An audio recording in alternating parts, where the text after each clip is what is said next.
Let's have a conversation about residency and citizenship, something I know a lot of people are probably very interested in hearing about. Most people are born with just one passport.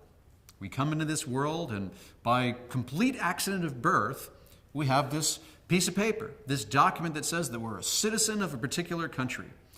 And the interesting thing about that is that piece of paper that, by the way, we never signed up for, it was a complete accident. None of us get to pick where we were born or who our parents were or any of these sorts of things. And yet, in many respects, there are lifelong consequences. It may require us to serve in a certain military or go off and fight in a war somewhere. It may require us to pay for the rest of our lives on our worldwide income, taxes, and paying down interest on things that we never got any benefit for. It's a rather interesting system when you think about it. When you step back and look at the big picture, when everything that we've worked to achieve in our entire life, where you live and where you work and where your money is held and where you bank and where you hold your property and your business and investments and so forth might happen to be in the same country of your citizenship, you're taking a lot of risk on one country. Having a second passport, having a second citizenship really reduces that risk. You start spreading your risk around in different countries. More importantly, having a second passport means that no matter what happens, you'll always have a place to go. You'll always have a place where you can go and live, you can go and work, you can go invest. Your family will be able to come with you. It's a substantial benefit and part of any rational plan B. Many people in the West never really think about this.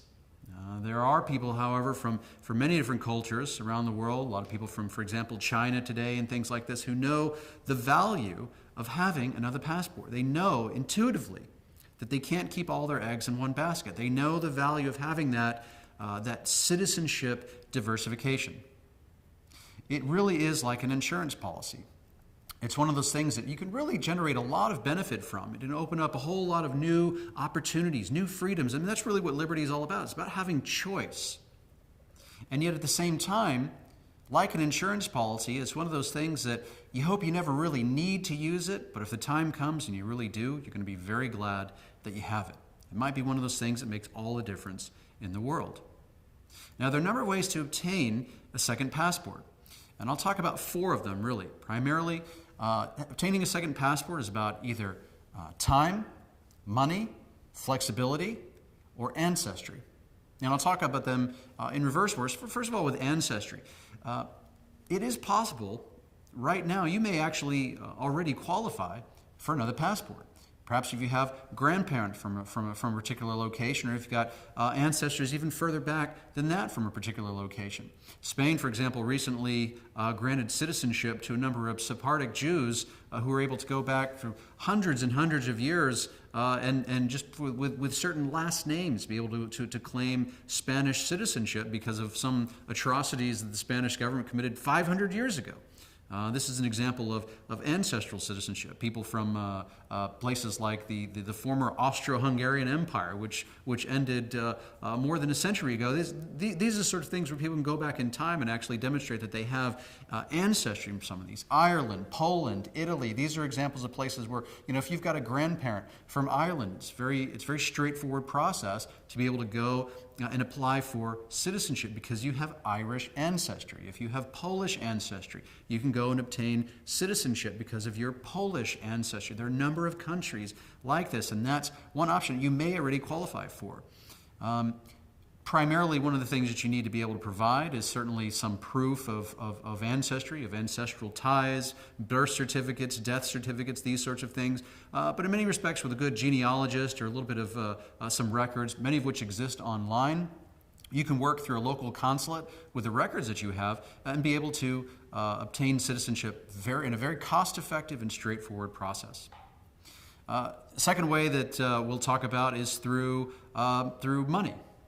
There are a number of places in the world that offer what they call economic citizenship programs.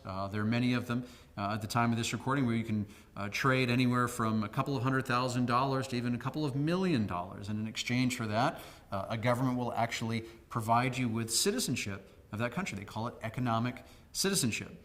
Now, there are a number of governments doing this now, and I think as more and more governments start realizing their own financial reckoning day, they realize that they need to come up with new sources of revenue quickly. I think we're actually going to find a number of governments continue to roll out more and more of these programs. They'll be more and more competitive, and quite frankly, I think it's rather interesting. We're looking at a number of these options right now that we continue to tell our members about in the pages of Sovereign Man Confidential.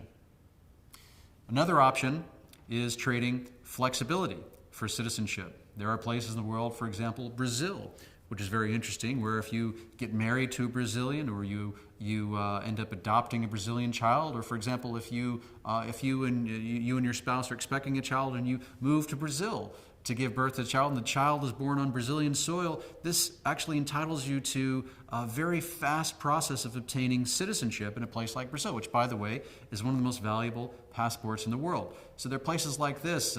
Israel is another option, where Israel is the home of all Jews, and all Jews are entitled to, through the law of return in the state of Israel, to actually be able to go back to Israel, obtain nationality within Israel for anybody that takes on the Jewish faith. And so there are a number of these types of options that are available as well for people that have, let's say, flexible lifestyles and are able to do these sorts of things. Like I said, whether it's you're already expecting a child and you go down to a place like Brazil and have a child, or change religions, or these sorts of things, if you have some flexibility in your lifestyle, these might be very good options for you to obtain citizenship very quickly.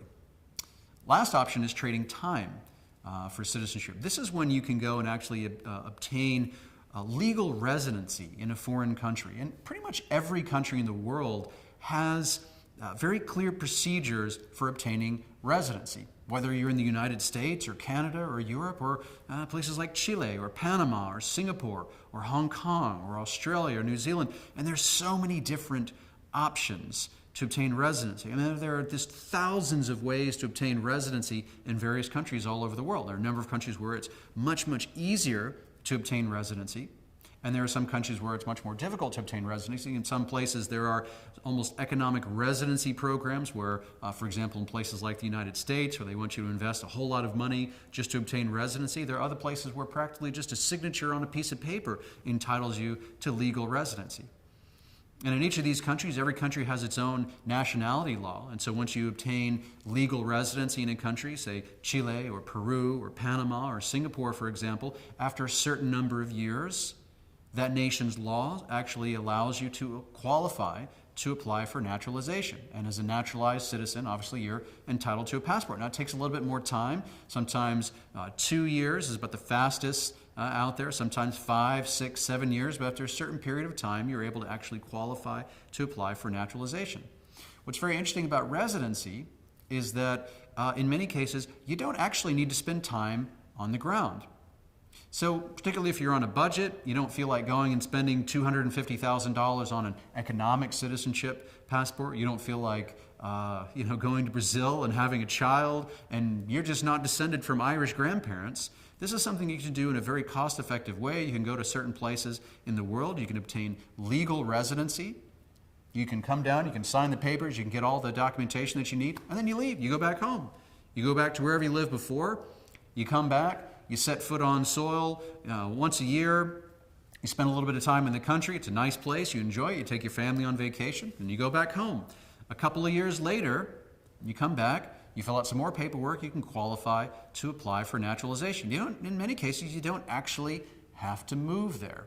And that's the thing that's very, very interesting. And there are a number of these unique options where you can obtain residency for very little money, for a couple of $100s in certain cases. You don't need to spend any time on the ground or very little time on the ground. And in a few years, sure, you go back to your life, you go back to work, you go back to your business, you go back to your family.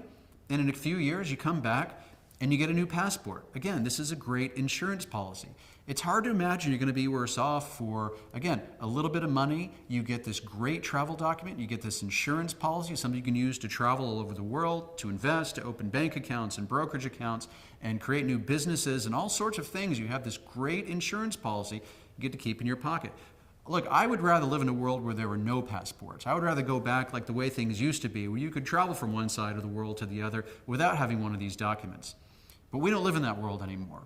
We live in a world where you have to have these things, wherever they come with biometric data and fingerprints and RFID chips and all those things, and I don't like that.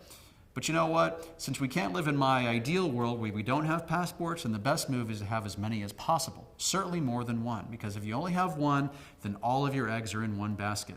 So definitely consider your options. Everybody has a different situation. Some people might be in a position where you can afford to spend $200,000, and that might not be very much money to you. That might be just a small percentage of your assets. And you could afford to spend $200,000, and so maybe for you, economic citizenship is the right way to go.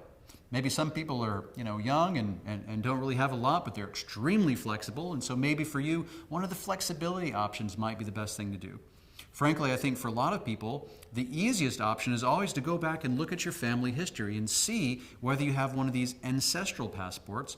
And of course, in many respects as well, you can look at one of these residency options and say, you know what, it's not necessarily an enormous priority. I don't need a new passport tomorrow, but I can start the paperwork now. I can get residency somewhere. I can spend some time in a country I like to visit. I can take my family on vacation, spend a week here and there, and then I can come back in a few years and I can qualify to apply for naturalization. I can get a passport that way. So everybody's got a different situation.